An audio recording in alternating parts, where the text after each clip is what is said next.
ದರ್ಶನ್ ಜೈಲಿಗೆ ಹೋಗಿದ್ದಕ್ಕೆ ನೀವು ಅವರ ಜೊತೆ ಮಾತನಾಡುತ್ತಿಲ್ವಾ? ಕೊನೆಗೂ ಮೌನ ಮುರಿದ ವಿನೋದ್ ಪ್ರಭಾಕರ್ ಹಾಗೂ ಚಾಲೆಂಜಿಂಗ್ ಸ್ಟಾರ್ ದರ್ಶನ್ ಇಬ್ಬರು ಅಪ್ಪಟ ಸ್ನೇಹಿತರು.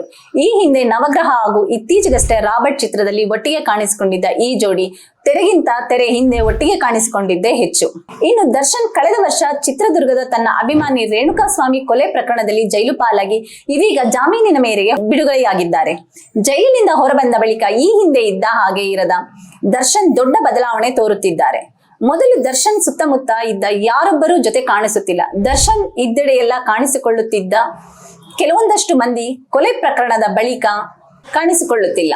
ಹೀಗಾಗಿ ದರ್ಶನ್ ಹಾಗೂ ಅವರ ಸ್ನೇಹಿತರ ನಡುವೆ ರೇಣುಕಾಸ್ವಾಮಿ ಕೊಲೆ ಪ್ರಕರಣದ ಗ್ಯಾಪ್ ಹುಟ್ಟು ಹಾಕಿದೆಯಾ ಎಂಬ ಅನುಮಾನ ಹಾಗೂ ಪ್ರಶ್ನೆಗಳು ಸಾಮಾನ್ಯವಾಗಿ ಮೂಡಿವೆ. ಇನ್ನು ವಿನೋದ್ ಪ್ರಭಾಕರ್ ನಟನೆಯ ಮಾದೇವ ಚಿತ್ರ ಸದ್ಯ ಚಿತ್ರಮಂದಿರಗಳ ಅಂಗಳಕ್ಕೆ ಕಾಲಿಟ್ಟಿದ್ದು, ಚಿತ್ರ ವೀಕ್ಷಣೆಗೆ ಚಿತ್ರಮಂದಿರಕ್ಕೆ ಬಂದ ವಿನೋದ್ ಪ್ರಭಾಕರ್ ಮಾತನಾಡಿದ್ದಾರೆ. ದರ್ಶನ್ ಡೆವಿಲ್ ಚಿತ್ರೀಕರಣದಲ್ಲಿದ್ದಾರೆ. ಖಂಡಿತ ಚಿತ್ರ ತೋರಿಸುತ್ತೇನೆ. ನಾವಿಬ್ಬರು ಮಾತನಾಡುತ್ತಿದ್ದೇವೆ, ಆದರೆ ನಾನು ಹೇಳಿಕೊಳ್ಳುವುದಿಲ್ಲ. ಹಿಂದೆ ಹೇಗಿದ್ದವೋ ಅದೇ ತರಹ ಇದ್ದೇವೆ. ಇವತ್ತಿಗೂ ಅವರ ಮೇಲೆ ಅಷ್ಟೇ ಪ್ರೀತಿ ಇದೆ ಎಂದು 2022ರಿಂದ ನಾನು ಅವರು ಸ್ನೇಹಿತರು ಎಂದು ತಿಳಿಸಿದರು.